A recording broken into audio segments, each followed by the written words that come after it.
Good morning, it's 27th April. Here's your business news wrap. Quick heads up, this is an AI-generated summary based on multiple sources. Please verify key info independently. Also, none of this is financial advice or a buy-sell recommendation. Let's dive into some recent developments in the Indian financial landscape. First off, there's some important news regarding gold loans. The Finance Ministry has requested the Reserve Bank of India, or RBI, to step in and ensure small gold loan borrowers are protected from any new regulations that could potentially impact them. Interesting point here, gold loans in India saw a rapid growth of around 30% in the financial year 2024. Lending activity increased, and loan amounts surged, making gold loans a significant part of the lending sector. Now, the RBI had already issued warnings earlier about this rise in gold loans.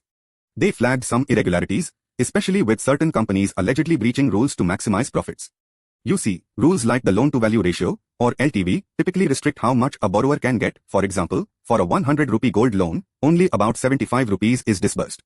In response, the RBI has introduced stricter regulations and audits for gold loan companies to clamp down on misuse and irregular practices. Interestingly, the impact of these new rules on small borrowers is expected to be minimal for now, since businesses can continue operating normally. The delay is significant. These new regulations are set to roll out from January 2026, giving companies and borrowers some breathing room. The Finance Ministry has advised the RBI to ensure that small borrowers experience no adverse effects as the new rules are phased in. So, for the immediate future, current practices stay intact. Companies can continue business as usual until the next phase.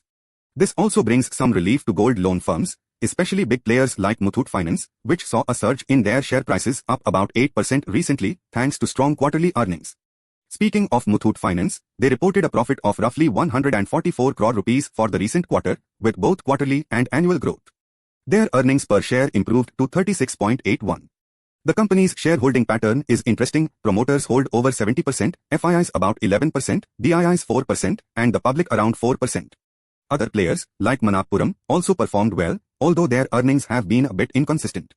Looking at the longer-term trends over the last 10 years, Muthoot's earnings have shown some volatility but generally maintained an upward trajectory with multiple jumps.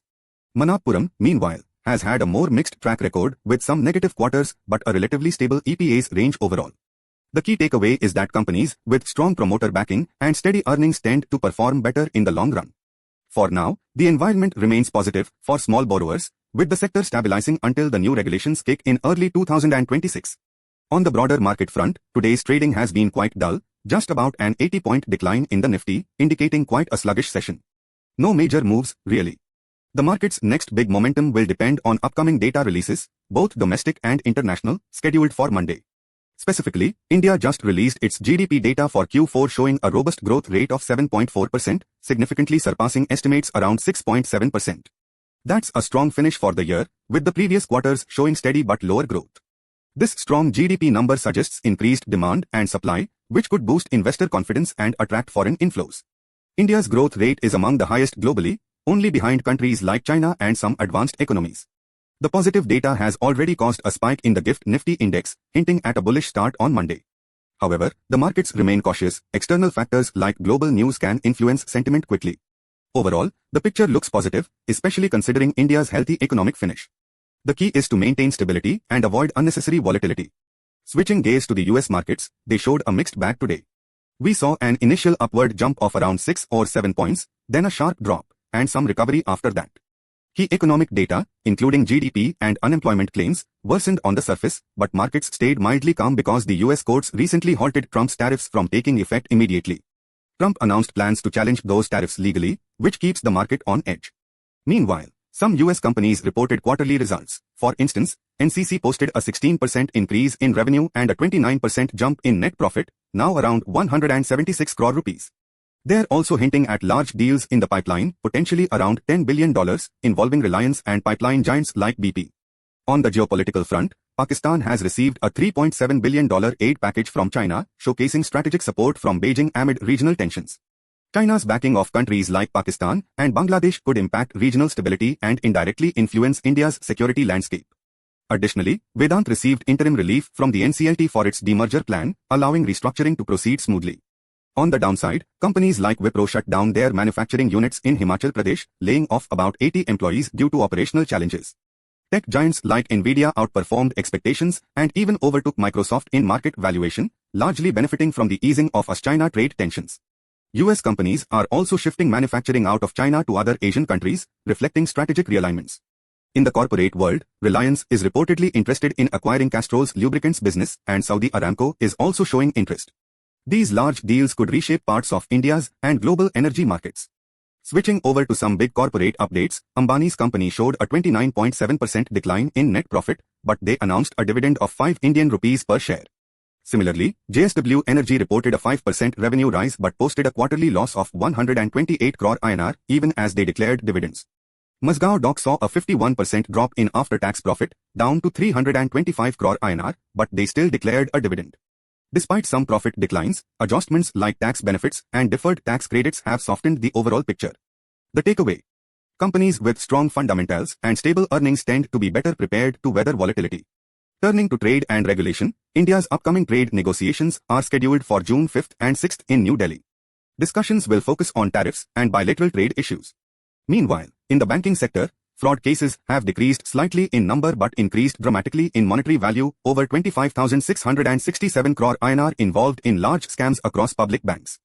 SEBI is tightening regulations in the futures and options markets, especially in the new F&O 2.0 segment, aiming for better investor protection and market discipline. FII activity remains cautious, with most engaging in large block deals rather than active buying or selling. The rupee holds steady around 85.38, and the Nifty stays below the 25,000 mark, reflecting cautious investor sentiment amid global uncertainties.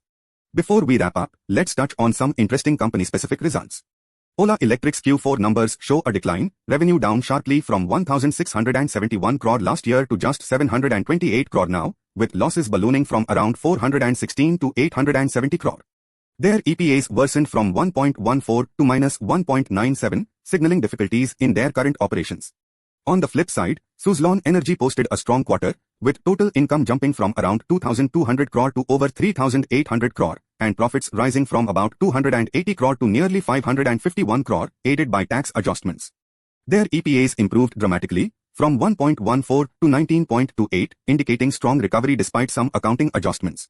The lesson here: market reactions will depend on future reports. Ola is facing challenges with declining market share and rising losses, while Suzlon looks like it's turning a corner. Finally, the global picture: US and European markets started positively but cooled off after certain trade rulings. The US administration's approach to tariffs remains uncertain, especially with ongoing negotiations and legal battles. Interest rate expectations are also in focus, with Fed Chair Jerome Powell indicating a pause on rate hikes and the possibility of cuts in savings bonds and long-term yields impacting crude oil prices, which have hovered around $64.50. Gold prices continue to fluctuate, driven by US-China tensions and tariff news, but overall, gold remains near all-time highs. Major US companies like Nike and others performed well after earnings releases, and cryptocurrencies remain volatile, heavily influenced by government policies. In India, the upcoming trade talks in early June will be key, and RBI continues to monitor gold loan portfolios closely, emphasizing a maximum LTV of 75% to manage risk. That sums up the latest from the markets and the economy. Remember, staying updated and reskilling yourself in this fast-changing environment is crucial.